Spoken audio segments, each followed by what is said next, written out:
those come together. And the combination of that capacity for danger and the capacity for control is what brings about the virtue. Otherwise, you confuse weakness with moral virtue. I'm harmless, therefore I'm good. It's like, no, that isn't how it works. That isn't how it works at all. If you're harmless, you're just weak. And if you're weak, you're not going to be good. You can't be, because it takes strength to be good.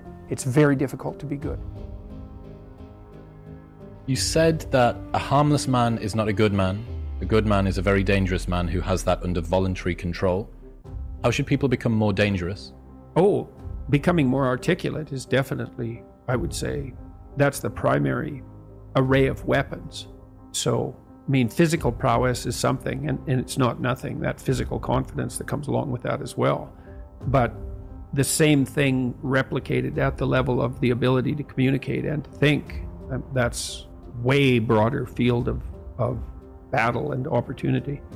So this is one thing that isn't taught well, especially to boys.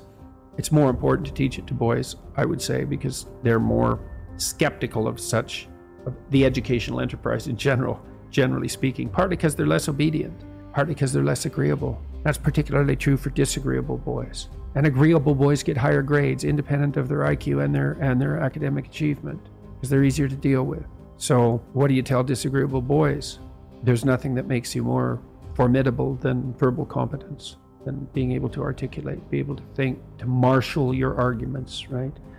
It's a battlefield metaphor. Get everything in order. Get all your information straight, to marshal your forces. And so, I mean, that's part of the reason that rap artists are so popular, especially among disaffected young men, black and white alike, because they're unbelievably articulate. Like, they have this incredible verbal prowess. It's unbelievably attractive. And it's associated with genuine artistic and redemptive activity, often focusing on something that's approximately the voice of the underclass, let's say, but a powerful voice, right? And it's interesting to see how many young white guys identify with that. Was it Aldous Huxley that wrote Doors of Perception? Yeah. Yeah, so this is kind of an equivalent of that, right? That you have a experience which many people struggle to articulate. You take the best of us, the one that has the most precise, most articulate, erudite language. You drop them in and you say, okay, show us what you've learned.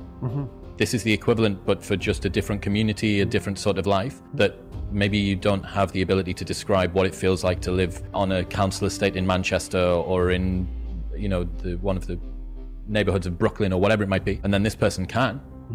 And it feels like it's your voice. Yeah, well, if you're a young man, you still feel alienated from your place as rightful heir of the proper kingdom. I mean, that's an existential truism for everyone, particularly for every young man, because he is an outsider in many ways. He's young and juvenile and not very highly valued, and then is in some sense hurt by the inadequacies of the current king, the current culture, and is easily turned against it because of that. And that's the machinations of the evil uncle. That's the King Arthur story. That's the story of Horus and Osiris. It's an ancient story. It's the story of Sauron, and it's there all the time. And you see in rap music, in hip hop, all of that alienation being given an articulated voice in an artistic sense. And that's a good example of the power of verbal facility. And that's the route to, let's say, marketing education to young men. It's like, you want to take your rightful place in the kingdom? It's like, get your tongue straight, man.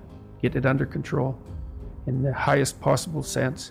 We went to a comedy club, Tammy and I, in New York, the Comedy Cellar. It's a great comedy club. And the last comic was an English guy. And he was not particularly physically prepossessing, and he made a lot of jokes about that, and it was quite funny. And then he divided the audience into 5 sections, and he asked each section to toss up a topic, just to yell out a topic. And they were like random topics, like the Kennedy assassination and electric lighting before 1890. Those were 2 of the topics, and the other 3 were just as diverse. And then he put on some beats, and he did about an 8-minute rap. With every verse rhymed, and he tied the whole thing together at the end and ended at the end of the music, all spontaneously. It was unbelievable. And that's logos, man. That's the redemptive power of the logos right there. The magic word, the sacred word. It's just manifesting itself on. Weird. Y'all so stupid. Why are y'all so stupid? their problems, I swear to God they all want them, y'all so dumb. People so stupid, people so dumb, people so boo-hoo, wah, wah, wah. Get better issues, we're gonna run out of tissues, it's so dumb.